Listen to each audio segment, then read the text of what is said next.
So this is an exciting passage. A lot happens here. Jesus calls his closest follower Satan and tells him to get behind so he can overcome him. Not something we see that often here. I think we need to start with what it is Jesus is predicting. Jesus is predicting apparently his defeat on earth. He is predicting that he will be run out of the temples, that he will not be able to make the kingdom himself, and that then he will rise from the dead. Now, we're not entirely sure what Peter's objecting to here. We can see a number of things. One is Peter might be objecting to the idea that Jesus is going to leave them. That's a plausible thing that he is rejecting. He might be rejecting the idea that those who follow Jesus may also suffer Jesus' fate, death by the Roman occupation. He could be saying, no, we will be accepted by these power structures in this country, in this land. That will be okay. He could be saying, no, Jesus is not committing heresies by saying he will be resurrected from the dead. We're not really sure what it is that he's correcting in Jesus' tale.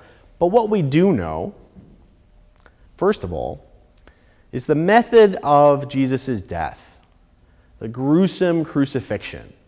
Not fun. Right? This cross is a sign of suffering. There's no way to get around that, or at least it was in first century Roman occupation. Right? Another commentator I read said these were the Roman billboards showing what happens when you defy the power of Rome. Very persuasive. We know that Jesus was crucified on top of a big hill. Why was he crucified on top of a big hill? You can see it from far away. So these are the billboards that people have challenged the authority of Rome and see what happens to them. And in so many ways, that sign that you have succumbed to the power that you challenged, that you have transgressed against civil occupation, comes with shame at who you are. We hear this time and again from people who have been in jail. There's shame associated with it. We hear this again and again from people who have found themselves on the outs of society. If you go, and even people who have to use food pantries find themselves ashamed because it is a sign that they have failed in some way in their own minds. And so that cross was a sign of shame that you have not lived up to things. It is a sign of all that Jesus has said, that you will not be favored by the chief priests and the scribes, just as I have not been. You will not find yourself on what appears to be the side of power or the winning side. People will try to use your weakness against you and make you feel shame for who you are. And this cross is the ultimate sign of that. So if you feel shame for following me, if you feel shame for being with me against all of these people, be warned. A lot of us have problems with that next line, that I will be ashamed of you. Maybe it is just rhetoric, maybe it is reminding them that their shame is not something that they need to hold with them. I'm not really sure it's a problem. But what I do know is that he speaks to us, because the nature of shame so frequently is that it is secret, that we are afraid of admitting something. Do you know what I'm talking about? How many of you have felt shame before? Right? Now, shame is different from guilt. Right? Guilt is this idea that you should be doing something different. Right? So guilt is something that you can usually do something about. It's a nice motivating factor, as many of our co-religionists understand. Shame, on the other hand, is not productive, because shame is about maybe who you are or what you've done, but it's not something that you can do something about. It's there. It's about you. It is about something over which you feel you have no power. Right? Guilt is power. Guilt is knowing that we can do something else. Shame is feeling helpless about it. Does anyone watch the TV show The Americans? It's This is so hard. We watch like 2 TV shows, and this is one of them. It's a popular show. It actually is. A lot of people say it's a really good show. It's one of the FX shows. It's about a couple of Russian spies living in Washington, D.C. Deep cover agents. They look like Americans. And also, their antagonist across the street, an FBI agent. And in a recent episode this time last year, because we actually watch this on streaming because we don't have cable, so we're a year behind all of our friends. There is a great scene where Beeman, the FBI agent, is interviewing people who work on stealth technology. And he's talking about the KGB. And he's saying, what is it? What is the secret you have? What are you deeply afraid of? What are you deeply embarrassed by? Because that is what the KGB will use on you. And if you tell me now, they will have no power over you. There will be no leverage. What is your fear if everyone already knows what you are ashamed of? Secrets and lies are what give those corrosive influences power. Because the people who believed in global communism did not need shame to motivate them to spy on their compatriots.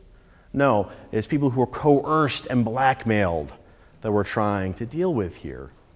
And when for so long you saw this was why gay people were thought to be security risks for so much of the Cold War, because the idea was we could tell all your friends that you're gay, right? And now they can't do that, at least not in a lot of places.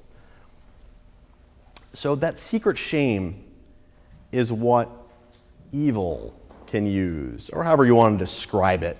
I call evil the things that corrode our own souls, right? The processes that get inside and make us less than who we wish to be. And it is through the secrets of shame. It is through the secrets that we carry with us, believing that no one could possibly understand or forgive us afterwards, that lead us to be less than we would like to be. When so often, how many of you had a deep shame that you've had to admit to someone? Something that you have done that you're ashamed of, something that you thought you could not tell anyone. Anyone? This is a tough question, you don't have to answer. I have. For those of you, we can answer this in our heads. Was telling someone as bad as you imagined it would be? No. Not generally. Sometimes it is, and those are special cases. But this is what we're getting back to with taking up the cross. Jesus is saying, here is a symbol of shame. A symbol that is thrust upon you, that is in public for all to see at the end. You can take it up early. You can choose to let people know that you are a follower of Jesus, that you oppose this power, that you are someone who thinks that they are wrong. You can be that person. You can do things that might embarrass your family. And you can do it in public. And you can do it to remove the power that you give to others to shame you. You can embrace the thing you think you ought not to be ashamed of.